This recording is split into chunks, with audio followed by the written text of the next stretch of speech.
What's up, YouTube? Jay Trevelini here. Today, I've been contacted by somebody who's a friend of a friend, and they wanted a gaming PC built for their son for Christmas. It's a 10-year-old kid. So, right now, I'm tasked with trying to keep it on a tight budget and get her a nice PC built.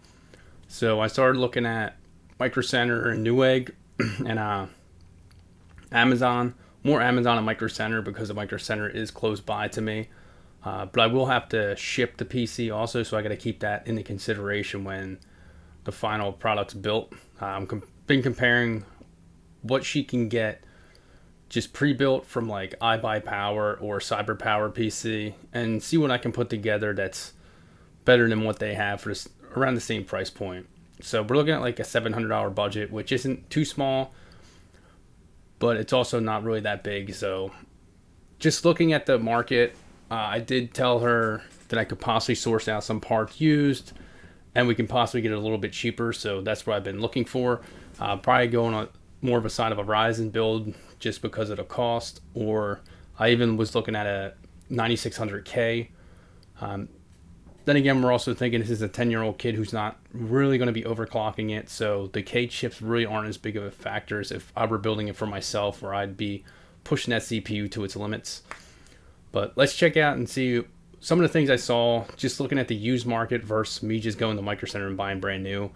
Because realistically, the price points, I might as well just go buy this stuff brand new, give her stuff with a factory warranty, than buying stuff on eBay, getting it in.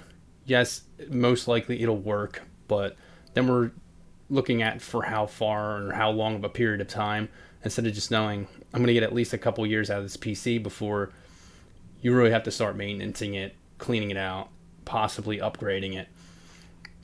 So let's look at some of the stuff I was looking at on between eBay, Amazon, and Micro Center.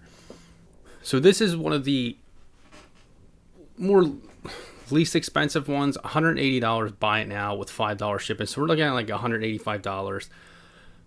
Now my brother lives in Delaware, which most of my stuff is linked to, so I don't have to pay the sales tax I would normally in Pennsylvania, which is 6%.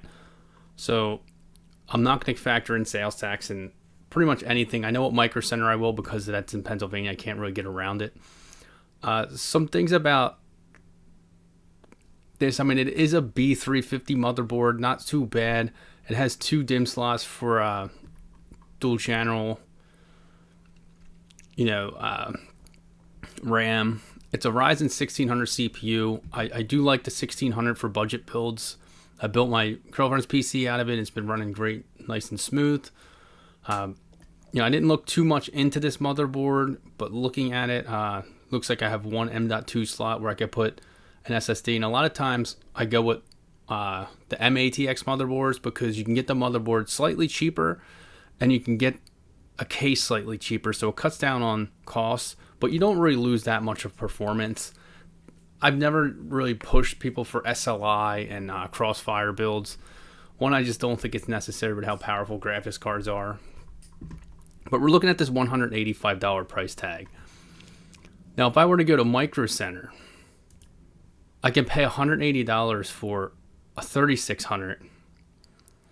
I don't look at the open box because, as you can see, a lot of times it says bent pins. I don't want to go down the path of trying to unbend the pins and hoping that it works, because most of the times there's no, you can't really return it. They're selling me with bent pins. I'm pretty much taking under consideration that that processor may never work if I screw it up. But $180, and usually you get $20 savings when you bundle it with an eligible motherboard. So here's some motherboards I can go very cheap and go with an A320M board, which for a 10-year-old kid would work perfectly fine. The build I did for this lady's friend, for her son, I used an A320 board. She wanted very low budget, but this was also years ago where I could get stuff a lot more readily accessible. I usually like to go with the B450M Pro 4 by ASRock. Very nice motherboard. So it ended up being about $50. So at that point, if we bring a calculator out, we're at 180 plus 50, so 230, which I would definitely consider at over 185. Now, if someone's on a very tight budget, which she may be. I still have to hash out a lot of details. I would go with this and just buy this. I'll also keep an eye out because if I can find that 1600 or 1600 AF for about 140 to 150 on a motherboard already, that's decent. If it's on an A320 motherboard, I'm probably not going to buy it used. It's just not worth it at that point. You lose a lot of overclock ability with the A320s. You're not able to overclock. The B450s, I mean, for the most part, this kid's probably not going to be overclocking, but the board will give it a little bit of a boost on the clocks on the B450 boards from my experience. So it'll make it a little bit faster. The one other thing I have to really consider is this kid's going to be playing Roblox and like Farm Simulator apparently on this thing. So it doesn't need a whole lot of power to it. So something along this build would be fine if I really want to get low budget. But according to the prices on eBay of what people are trying to get for their used stuff, I might as well just go buy this 3600 with this B450 motherboard. I mean, the other motherboards, they're not too crazy. I mean, this MSI one's nice. The Bazooka motherboards are pretty decent. There's a B450M from Gigabyte. It's not too bad. This one, if I could, fit it into the budget, I'd probably go with those Aorus one. Very nice motherboards. This tough one's decent. I did this one in a build. But these A321s, I mean, I have used them in builds. I don't recommend them. If you're on a very tight budget, yes, they will work. Yes, they will be, for the most part, reliable. But you lose a lot of the overclock ability. The VRMs are pretty weak. They're usually very poorly built for the most part. So this is the best like bang for buck motherboard I usually go with. But and then 30, you're looking at 16 gigs of RAM. So pretty much the other things I was looking at is obviously the graphics card. So I plan on going with a 1650 Super. This one's $170 on Amazon. Shipped. I know it says it'll be in stock on the 28th. Earlier when I was looking, it says it'll be on stock on the 25th, so people are buying it. But this is the graphics card I was planning on putting in it. It's a great budget graphics card. It's great. I've used it before in a build, and it actually performs pretty well. But if we go over to eBay here, a used one for $140 plus shipping. Here's another used one. A guy wants $207. It says as new pre-owned. An open box for $170, not terrible. $190 pre-owned. $165 plus $13 shipping, and that's pre-owned. So I mean, you're looking at your pre-owned price versus what I can get this Asus one for, brand new, from Amazon. So I'd have it fairly quickly and know back, obviously, what it is. And you can always click here to buy new. Obviously, I wouldn't buy from any of these. I would just buy this one, and then it would just charge my credit card once it ships anyway. So it's not like I'm out the money if it never gets shipped. I can always cancel the order. So I mean, looking at just these budget parts, people still want just as much, if not more, for them. Still, even though you're looking at these low end ones, I mean, I could get something like dirt cheap, like this one.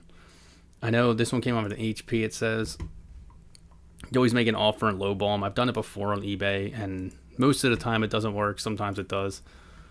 But I mean, when we're looking at building these computers, it's just crazy what people are still asking for, even low end graphics cards.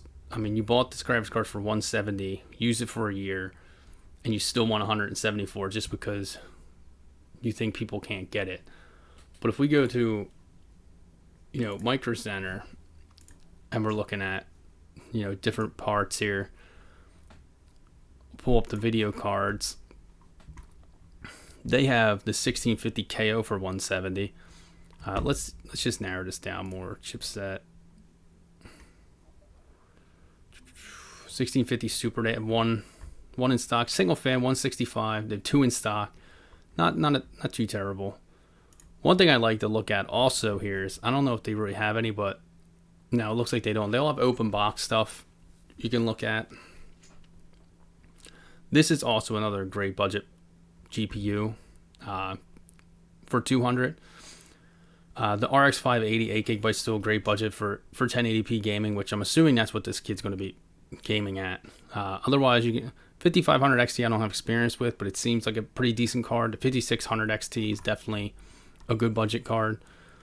I like to go with the 1650 Supers, not so much the 1650, but the Super version has pretty much been a solid card from my experience in builds.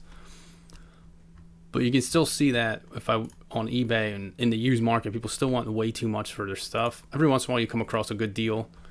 But I mean, these are some steps that I take when I'm actually looking to build a PC for somebody. I go on multiple different websites, check things out, see what people are selling, see what I can get. Cause like Micro Center is very good at showing you what's in stock.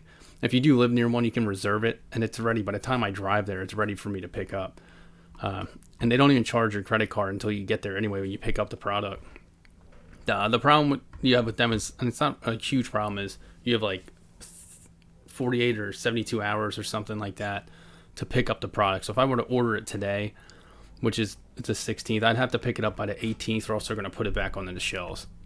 I mean, it makes sense because they don't want to hold stuff forever for people.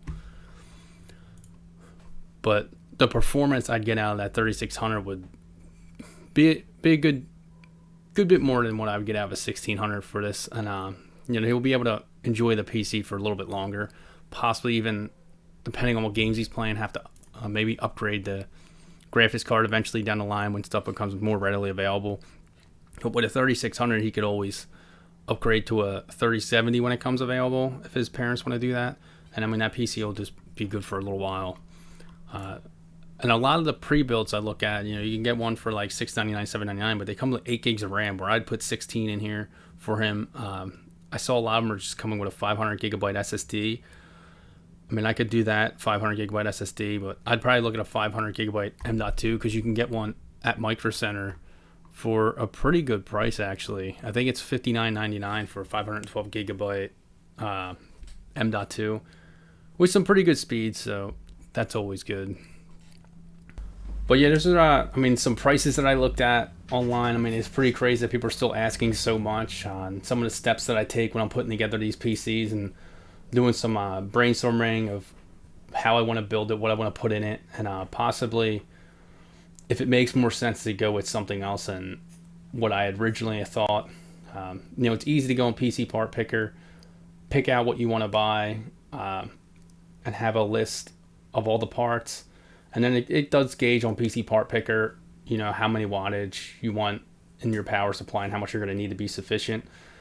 But just looking at the used market versus the new market, it's still pretty much beneficial for you to buy brand new. People are still asking a little bit too much for used products. Every once in a while, you'll come across a really good deal, which is what I keep looking for when somebody asks me to like build a PC for them, is look for that one real good deal, just on some used parts to put into theirs and mix it with used and new parts. But that 1650 Super GPU will be a great GPU for a young kid that's like 10 years old and he's not even playing like Call of Duty or anything, to my knowledge. So it's not like he needs those really fast refresh rates and frame rates that someone like myself would want while he's gaming, since I do play a lot of first-person shooter. But thanks for checking this video out. Let me know your thoughts in the bottom.